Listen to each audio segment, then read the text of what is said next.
J'ai vécu cette guerre et j'en suis sorti.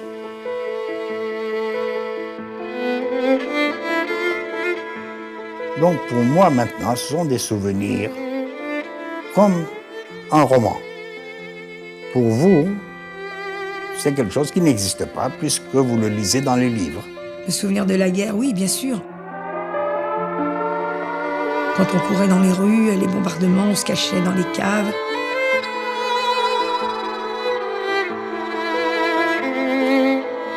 Ils venaient chercher la famille et avec des coups de pied, allez, raus, raus, raus. Et moi, je restais à 12 ans comme ça, très, complètement apeurée à écouter tout ça. La grande rafle, il y a eu 17 personnes de la famille qui ont été prises. Personne n'est retourné. Personne n'est retourné. Parce que avoir faim, c'est autre chose. Sentir qu'on meurt de faim, c'est un sentiment très difficile à comprendre pour ceux qui n'ont jamais senti ce que c'est mourir de faim.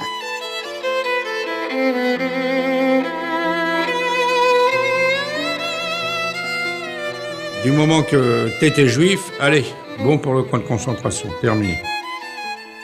Hélas.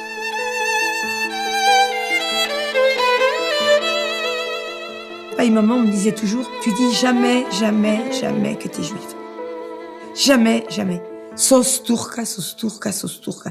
Ça veut dire tu es turc, tu es turc. Sans arrêt, on me le disait.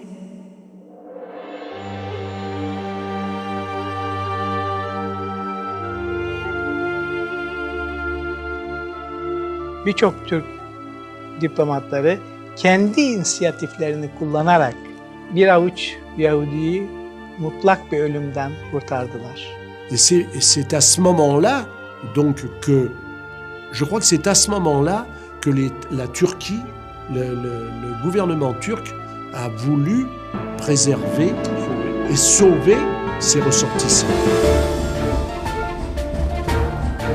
J'ai été libéré en 2 mois et demi après parce que j'étais citoyen turc reconnu.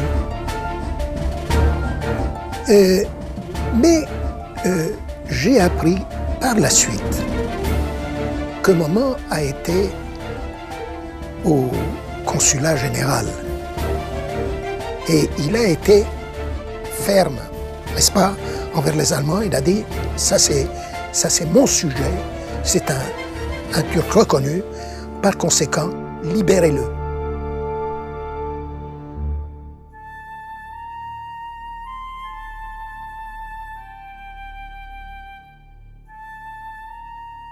Puis on a passé 4 ans comme ça, et puis tous les jours on entendait « Ah, celui-là il est parti à Auschwitz, ah, celui-là il est parti à je sais pas où, il est mort, l'autre est mort ».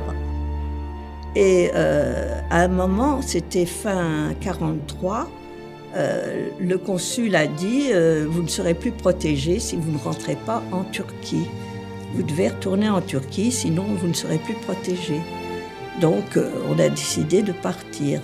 Alors mon père est rentré chez nous et nous a dit écoutez mes enfants, n'importe comment on est mort, alors si on doit mourir en route, montons dans ce train.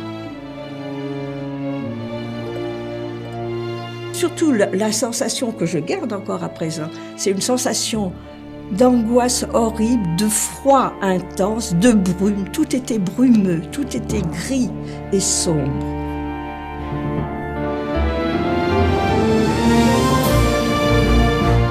C'était, alors justement, en comparaison de ce froid, de cette nuit, de cette brume, quand on est arrivé à Istanbul, j'ai eu l'impression de lumière extraordinaire. Donc à ce moment-là, c'était un cadeau du ciel. C'est fantastique.